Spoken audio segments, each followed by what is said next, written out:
It was dusk. Winter dusk. Winter dusk.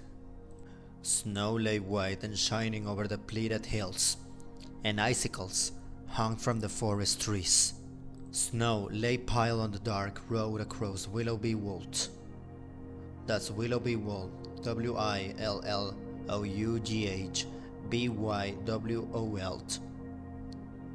But from dawn, men had been clearing it with brooms and shovels. There were hundreds of them at work, wrapped in sacking because of the bitter cold, and keeping together in groups for fear of the wolves, grown savage and reckless from hunger. Snow lay thick too, upon the roof of Willoughby Chase, the grey house that stood on an open eminence in the heart of the world. But for all that, the Chase looked an inviting home, a warm and welcoming stronghold. Its rosy herringbone brick was bright and well cared for. Its numerous turrets and battlements stood up against the sky totally sharp, and the crenellated balconies, corniced with snow, each held a golden square of window. The house was all alight within, and the joyous hubbub of its activity contrasted with the somber shining of the wind and the hideous howling of the wolves without. In the nursery, a little girl was impatiently dancing up and down before the grey window, 14 feet high, which faced out over the park and commanded the long black expanse of road. Will she be here soon, Pattern? Will she? Was her continual cry. Oh, come on, we shall hear soon enough, I dare say, Miss Bunny, was the inevitable reply from her maid, who, on hands and knees in front of the fire, was folding and goffering the frills of 20 lace petticoats. The little girl turned again to her impatient vigil. She had climbed up on to the window seat, whether to survey the snow park, and was jumping on its well-sprung cushions, covered in crimson sateen. Each time she bounced, she nearly hit the ceiling. Give over, Miss Bunny, do, said Pattern after a while. Look at the dust you're raising. Oh my God. I can hardly see my tongues. Come here and sit by the fire. We shall hear soon enough when the trains do. Bunny left her perch reluctantly enough and came to sit by the fire. She was a slender creature, small for her age, but rosy-cheeked, with a mass of tumbled black locks falling to her shoulders, and two brilliant blue eyes, equally ready to dance with laughter or flash with indignation. Her square chin also gave promise of a powerful and obstinate temper, not always perfectly controlled, but her mouth was sweet, and she could be very thoughtful on occasion, as now when she sat gazing into the fire, piled high on its two carved alabaster wolfhounds. I hope the train hasn't been delayed by whoops, she said presently. Nonsense, Miss Bunny dear. Don't worry about your pretty head with thoughts like that, alright? Don't worry your pretty head with thoughts like that. You know the porters and station master have been practicing with their muskets and fowling pieces all the week, replied Pattern. At that moment there was a commotion from downstairs, and Bunny turned, her face alive with expectancy. As the noise of dogs barking, men shouting, and the doorbell clanging continued, she flew recklessly along the huge expanse of nursery floor, gleaming and polished as glass, and down the main staircase to the entrance hall. Her impetuosity brought her in a heap to the feet of an immensely tall, thin lady, clad from neck to toe in a traveling dress of suede grey twill, with a stiff collar, dark glasses, and dull green buttoned boots. Bonnie's headlong rush nearly sent this person flying, and she recovered her balance with an exclamation of annoyance. Who is guilty of this unmannerly eruption? Can this hoy Danish creature be my new pupil? She said, settling her glasses once more upon her nose. I beg your pardon? I beg your pardon, Bonnie exclaimed, picking herself up. So I should hope. Am I right in supposing that you are Miss Green? I am Miss Slycarp, your new governess. I am also your fourth cousin, once removed. The lady added haughtily, as if she found the removal hardly sufficient. Oh, I didn't know this. That is, I thought you were not expected until tomorrow. I was looking for my cousin, Sylvia, who is arriving this evening. Bonnie stammered. Okay, I'm aware of the fact, but that does not excuse bad manners. Where, pray, is your courtesy? Miss Lycrap replied coldly. Rather flustered, Bonnie performed this formality with less than her usual grace. Okay, lessons in deportment, I see. Will need priority on your timetable. You, sir, do not stand there smirking and dawdling, but see that my valises are carried at once to my apartments, and that my maid is immediately in attendance to help me, Miss Slycarp remarked, and she turned to look after the disposition of her luggage. James, the footman, who had been exchanging grimaces with the butler over the fact that she had received no tip, at once sprang to attention and said, Your maid, miss. Your maid? Did you bring a maid with you? Oh, no, blockhead. The maid whom Lady Green will have appointed to wait on me. Well, I suppose Miss Pattern will be helping you, said James, scratching his head, as he shouldered one of the 9 walrus-hide portmanteaux and staggered off to the service stairs. Okay, I will now show you the way to your room. It's this way, said Bonnie eagerly. And when you're ready, I will take you to see Mama and Papa.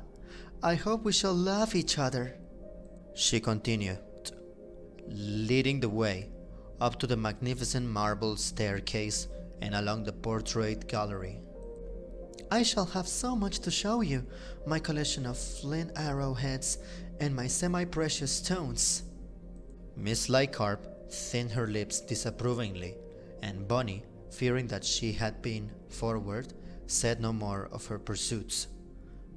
Okay, here's your apartment, she explained presently, opening a door and exhibiting a commodious set of rooms, cheerful with fires and furnished with elegant taste of gilt and mahogany. And here's my maid Pattern to help you.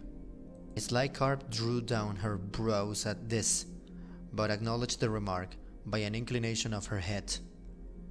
Pattern was already kneeling at the dressing case and drawing out such articles as the governess might immediately need. Okay, I shall leave you then for the moment, said Bonnie, preparing to go. She turned to add, shall I come back in half an hour? But she was arrested by the sight of Miss Lycarp, snatching a heavy marble hairbrush from its rest and striking a savage blow at the maid, who had taken out a little case apparently containing letters and papers. Ha! Praying wretch! Who gave you permission to meddle with my letters? Who gave you permission to meddle with my letters? She cried. Bonnie sprang back in an instant, all her violent temper roused, and seized the brush from Miss Slycarp's hand, hurling it recklessly through the plate glass window. She picked up a jug of warm water, which a housemaid had just brought, and dashed it full in the face of her new instructress. Miss Lycarp reeled under the impact. Her bonnet came off. So did her grey hair, which apparently was a wig, leaving her bald, dripping, and livid with rage. "Oh dear, I am so sorry," said Bonnie in consternation. "I did not mean to do that. My temper is a dreadful fault, but you must not strike Pattern. She's one of my best friends. Oh, Pattern, help her." The maid assisted Miss Lycarp to replace the damp wig and repair the damage done by the water. But her compressed lips and nostrils showed how little she relished the task. An angry red wheal was rising on her cheek, where the brush had struck her. "Go!" said Miss Lycarp to Bonnie, pointing at the door. And Bonnie was glad to do so. Half an hour later, though, she returned, having done her best in the meantime to wrestle with her rebellious temper. "Okay, shall I escort you to Mama and Papa now?" she said when the governess bade her enter. Miss Lycarp had changed into another grey twill dress with a high white collar, and had laid aside her merino traveling cloak. She permitted Bonnie to lead her toward the apartments of her parents, having first locked up several drawers in which she had deposited papers and placed the keys in a chatelaine at her belt. Bonnie, whose indignation never lasted long, danced ahead cheerfully enough, pointing out to her companion the oubliette where Cousin Roger had slipped, panel which concealed a secret staircase, the haunted portico, the priest's hall, and other features of her beloved home. Miss Lycarp, however, as she followed, wore on her face an expression that boded little good toward her charge. At length they paused before a pair of doors grander than any they had yet passed, and Bonnie inquired of the attendant who stood before them if her parents were within. Receiving an affirmative answer, she joyfully entered, and running toward an elegant-looking lady and a gentleman who were seated on an ottoman near the fireplace, exclaimed, "Mama, Papa, such a surprise! Here's Miss Lycarp. Come a day earlier than expected." Miss Lycarp advanced and made her salutations to her employers, and she said, "I regret not having come up to London to make arrangements with you myself." "All right, but my good friend and a man of business, Mr. Gripe, will have told you how we are situated on the eve of a departure, with so much to attend to," said Sir Willoughby, bowing easily to her, and he continued, "I had been aware that we had a distant cousin, yourself, ma'am, living in London, and I entrusted Mr. Gripe with the task of seeking you out and asking whether you would be willing to undertake the care of my estates and my child while we were abroad. My only other relative, my sister Jane, is, as perhaps you know, too frail and elderly for such a responsibility. I hope you and Bonnie will get on together famously." Miss Lycarp, in a low and grating tone, told him the story of the hairbrush and the jug of water, omitting, however, her unprovoked assault in the first place upon a poor Pattern. Sir Willoughby burst into laughter. "Did she do that, the minx? Hey, you hussy! Hey, girls will be girls." And he lovingly pinched his daughter's cheek. "Miss Lycarp, girls will be girls, Miss Lycarp, and you must allow something for the natural high spirits and excitement attendant on your own arrival and the expected one of her cousin. I shall look to you to instill in time a more ladylike deportment into our wild sprite." Lady Green, who was dark-haired and sad-eyed, and who looked very ill, here raised her voice wearily and asked her husband if that were not a knock on the door. He called a summons impatiently, and the station master entered, a black, dingy figure, twisting his cap in his hands. "The town train is signalled, squire," he said, after bobbing his head in reverence to each of the persons present in the room. "Is it your pleasure to let it proceed?" "Oh, yeah, surely," said Sir Willoughby. "My little niece is aboard it, all right? She's on board. Let it approach with all speed. How did you come from the station, my man? Walked? Let orders be given for Shelley to drive you back to the Chase, with suitable escort, of course. Then he can wait there and bring back Miss Sylvia at the same time." "Thank you indeed, sir," said the man with heartfelt gratitude. Bless your noble heart. It would have taken me a weary while to walk those 10 miles back, and also it is freezing fast." "Oh yeah, that is all right," said Mr. Willoughby heartily. "Mustn't let Miss Sylvia die of cold on the train.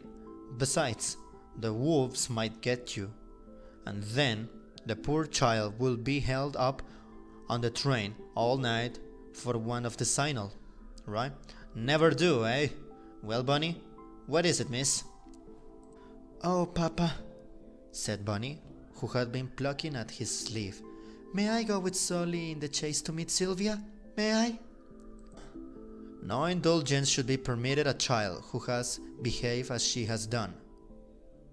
"No indulgence," remarked Miss Lycarp. Come, Miss Lycarp. Come, ma'am," said Sir Willoughby good-naturedly. "Young blood, you know. Besides, my Bunny is as good a shot at a wolf as any of them. Run along then, miss, but wrap up snug. Remember, you'll be several hours on the road." "Oh, thank you, Papa. Goodbye, Mama dear. Goodbye, Miss Lycarp." And she fondly kissed her parents and ran from the room to find her warmest bonnet and pelisse. "Reckless, foolish indulgence," muttered the governess, directed after Bunny, a look of the purest spite. "But hey," exclaimed Sir Willoughby, recalled to memory of Miss Lycarp's presence by the sound, though he missed the sense of her words. "If the train's only just signalled, how did you come then, ma'am? You can't have flown here, hey?" "Huh?" For the first time, the governess showed signs of confusion. That is to say, a friend who was driving over from Blackburn kindly offered me to bring me here with my baggage and everything," she at length replied. Then a bell clanged through the apartment in that moment. "Oh, the dressing bell," said Sir Willoughby, looking at a handsome gold watch slung on a chain across his ample waistcoat. "Oh, I apprehend, Miss Lycarp, that you are fatigued from your journey, and you will not wish to dine with us. A meal will be served in your own apartments, okay?" He inclined his head in a dignified gesture of dismissal, which the governess had no option but to obey. End of chapter.